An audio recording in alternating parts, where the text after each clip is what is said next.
मेरा एक कहना है सीएए दोनों तरफ काम करेगा। सीएए ममता बनर्जी का वोट भी कंसोलिडेट करेगा, इधर हिंदू वोट भी कंसोलिडेट करेगा। और वो हो नहीं चुका।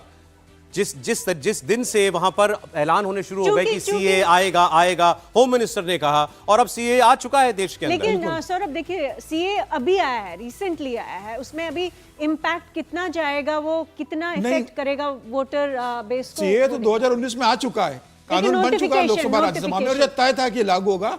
और अमित शाह तो 40 बार बोल चुके हैं कि चुनाव के पहले सीए देश के अंदर लागू होने वाला है, देश का कानून बनेगा। और खास तौर से वो ममता बनर्जी का जिक्र करते थे कि ममता बनर्जी कितनी भी कोशिश कर ले इस कानून को रोक नहीं सकती है, पूरे देश के अंदर लागू होगा। तो सीए के लेकर बंगाल की जनता को मालूम था ये लागू होने वाला है। मुझे ऐसा लगता है कि प्रधानमंत्री मोदी के प्रचार अभियान में उतरने के बाद, अभी तो प्रधानमंत्री मोदी ने बंगाल के अंदर प्रचार शुरू नहीं किया जिस तरीके से वो करते हैं।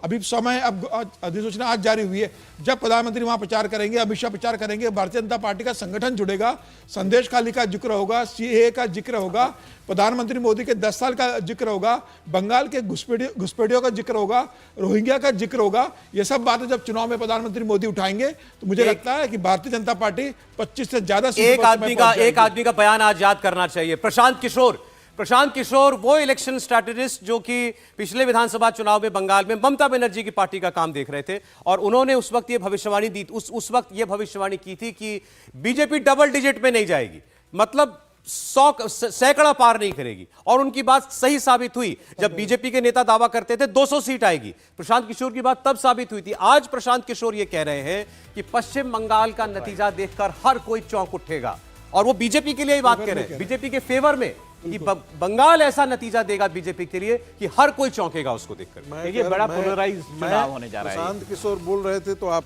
हम बोल रहे हैं तो आप चौंक नहीं, मैंने इस कॉन्टेक्स्ट में बताया कि उन्होंने चुनाव लड़वाया था, विधानसभा का चुनाव ममता बनर्जी को लड़वाया था, और वो ये बात कह रहे हैं। मैंने भी कहा था इलेक्शन विधानसभा में वोट का गिनती होने से पहले मैंने कहा था छत्तीसगढ़ भारतीय जनता पार्टी जीतने जा रही है। पता नहीं भारतीय जनता पार्टी के नेताओं को सद्बुद्धि क्यों नहीं आ रही है कि रोज वो दिल्ली में आते कहते हैं कांग्रेस का थोड़ा सा एज है। पता नहीं कहां से उन्होंने ऐसा सर्वे कराया था। ये बहुत स्पष्ट है कि पश्चिम बंगाल में इस बार भयंकर पोलराइजेशन होने जा रहा है।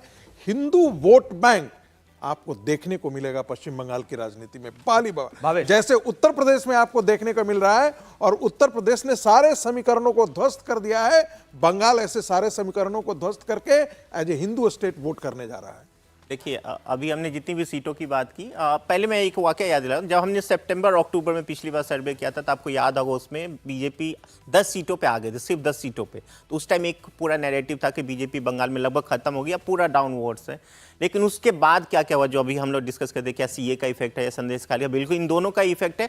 अब जितनी भी सीटें बची है, जिसमें 3-4 ऐसी सीटें जहां पे सीए का असर हो सकता है या कुछ स्थानीय कारण की वजह से फेरबदल हो सकता है। सीए का असर पैन स्टेट नहीं है, मतलब पूरे राज्य में नहीं है जी। सीए का जहां जहां असर है मैं बता देता हूँ। एक तो जो नॉर्थ 24 परगना है, उसके बाद नॉर्थ 24 साउथ में भी थोड़ा बहुत है, उसके बाद जो वर्धमान दुर्गापुर के आसपास है, उसके बाद नादिया डिस्ट्रिक्ट के आसपास है, जो बॉर्डर से लगी हुई जितनी भी सीटें उस पे है। तो 9 सीटें ऐसे जिसमें बहुत ज्यादा असर है, थोड़ा थोड़ा करके, जैसे वर्धमान पूर्व है, वर्धमान दुर्गापुर, और ये बोलपुर में भी है। इस समय थोड़ा 2-2 असेंबली में इसका असर है। तो बोलपुर जैसे अभी बहुत पीछे है, वहां पे थोड़ा बहुत पीछे है। संभव है कि यदि कैंपेन आगे बढ़े, सीए को लेकर बहुत एग्रेसिव कैंपेन बीजेपी की, तो यहां पे बीजेपी आगे आ सकती है। लेकिन कुछ और स्थानीय कारण की वजह से हो सकता है कुछ सीटों में फेरबदल हो। लेकिन बीजेपी, टीएमसी और बीजेपी के और ज्यादा यदि एडवांटेज यदि देखना है, तो बीजेपी के लिए जो सबसे बड़ी चुनौती है पूरे बंगाल के में, वो है भद्रलोक वोट, जो बीजेपी से अभी भी उस तरह से नहीं जुड़ पा रहा है, जिसके वजह से आप देखेंगे जो पूरा जो ग्रेटर कोलकाता जो रीजन है, उसमें बीजेपी सिर्फ 1 सीटों पे अभी आगे दिख रही है। वो पूरा जो बेल्ट है बीजेपी की, वो सबसे ज्यादा नुकसान है। हावड़ा, कोलकाता उत्तर, कोलकाता दक्षिण, बिल्कुल बिल्कुल, ये 4 सीटें बिल्कुल। तो इसमें आपको कोई गुंजाइश भी दिखती है बीजेपी के लिए कि ये नीले से भगवा हो? हावड़ा में हो सकता है कि कुछ चेंजेज आए आने वाले दिनों में, लेकिन बाकी कोलकाता में बहुत ज़्यादा मुश्किल है, क्योंकि वहाँ पे जो एक कम्युनिटी है ना वो बीजेपी की पॉलिटिक्स को पसंद नहीं करती। बीजेपी, मुझे नहीं पता कि बीजेपी उनसे जुड़ने की कोशिश क्यों नहीं करती या उनको अपने पास लाने की कोशिश भी क्यों नहीं करती।